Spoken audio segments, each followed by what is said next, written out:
pinakuluan natin. So, ito na yung napakuluan nating kangkong. Next, igisa natin. Meron na tayo dyang onion at garlic. Next, i-add natin ang soy sauce. Easy recipe para sa ating adobong kangkong. Suka or vinegar.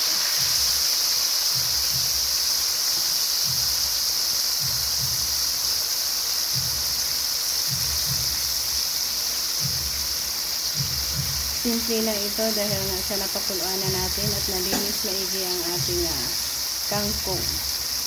So next na i-add natin ang oyster sauce.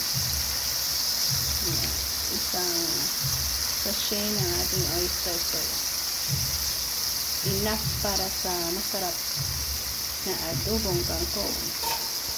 Next ay sugar.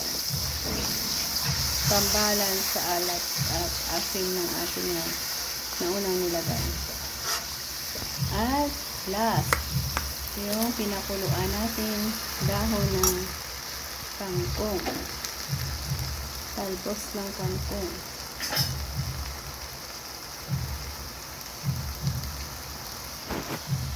Halo-halo hanggang sa mag-well combine. So yan lang simple ang ingredients at paraan na ang ating paggawa ng ensalada, adobong kangkong.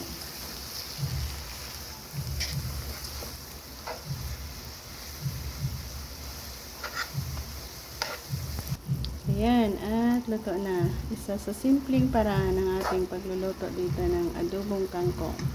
So again, thank you and God bless us all.